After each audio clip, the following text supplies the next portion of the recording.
Саламатсыздарбы? Бүгүнкү сабагыбыздын темасы онлайн тест-бат сайтында ар кандай сурамжылоолорду жүргүзүү боюнча болмокчу. Ал үчүн биз Google Chrome'ду ачабыз. Google Chrome'ду ачкандан кийин бул жерге адрестик жолчого онлайн тест-бат деп жазабыз. Онлайн testbat.com деп жазгандан кийин Enter клавишасын басабыз. Басканыбызда сайттын башкы бети ачылат. Бул жерден өзүбүздүн жеке кабинетке кирүү үчүн код дегенди басабыз.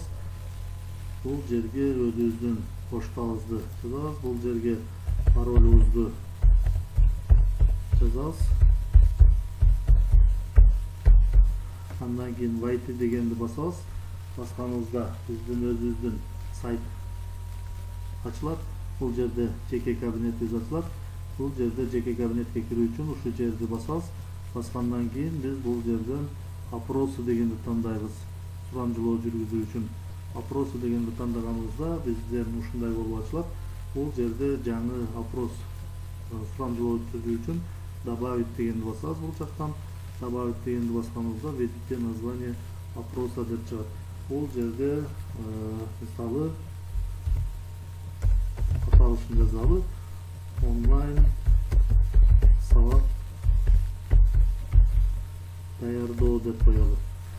Андан кийин бул жерден голосование десек да болот, опрос дегенди тандасак да болот. Мисалы мен бул жерден голосование дегенди тандайм. Андан кийин бул жерден добавить дегенди басабыз. Ушундай болуп чыгат. Бул жерде закрытый болуп турат. Бул жерден открыть дегенди басып биз открытый кылып койсок, ошондо ушул ссылка аркылуу биздин сурамжылоого катыша алышат. Эгерде закрыть деп койсок, мына бул жерде ссылка иштебей калат. Анда бул ссылка менен биздин сурамжылоого катыша албай калат. Бул жерден открыть дегенди басабыз. Ал эми бул жерде обложка опроса деген жерден биз ушул жерди басып сурамжылоого обложкасына сүрөт тандап койсок болот, кошуп койсок болот. Андан кийин суроо түзүү үчүн бул жерден вопросы дегенди бул жактан тандасак да болот, бул жактан тандасак да болот. Бул жерден вопросов дегенди басабыз. Андан кийин бул жерге добавить вопрос дегенди басабыз. Бул жерге текст вопроса деп. Ушул жерге биз введите текст вопроса деген жерди басабыз. Бул жерде мына математикалык символдорду жазсак да болот, жанагындай эле. Бул жерди бассак символдор чыгат. Ушундай кылып символдорду кошсок, бул жерди бассак математикалык символдор чыгат. Ушундай кылып биз ар кандай символдорду кошуп жазсак да болот. Бул жерге мисалы мындай деп жазсак да болот. Мисалы фрикамда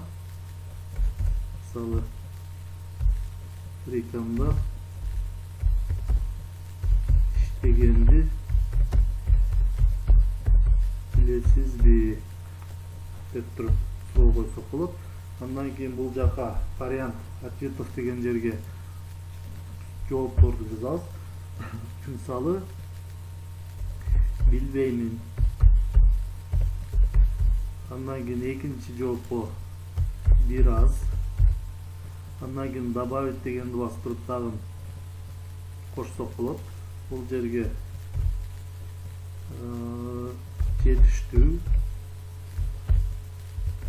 деңгээлде, мисалы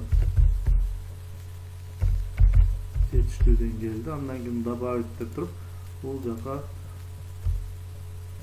жакшы билем деп ушинтип койсок болот.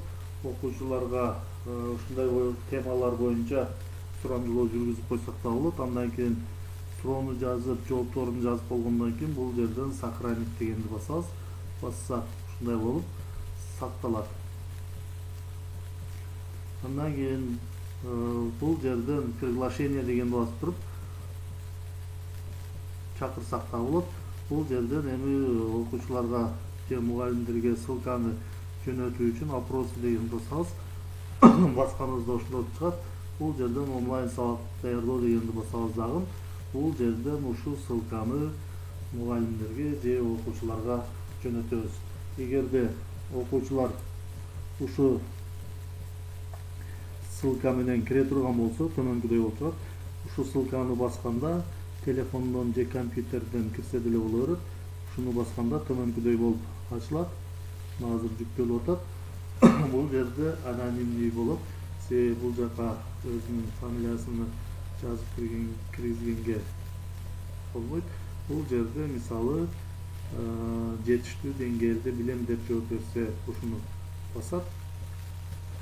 Басканда ушундай болуп чыгат. Андан кийин мугалим жыйынтыгын көрүү үчүн өзүнүн жеке кабинетине кирет. Бул жерден сурамжылоодон өткөн адамдардын саны чыгып калат. Ушуну басат. Басканда бул жерде отдельные ответы по вопросам, сводные таблицы деген данные деген бар. Мисалы сводные данные дегенде отдельные ответы дегенди тандаса ушундай болуп чыгат. Андан кийин по вопросам деген тандаса мындай болуп турат. Бул жерде сводные данные дегенди бассак, бул жерде номери чыгат, IP адрес чыгат.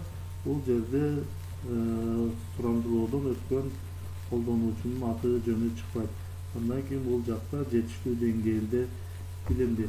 Демек биз класстагы окуучулардын ошо тема боюнча канчалык деңгээлде билерини ушинтип сурамжылоо жүргүзүп билип алсак болот.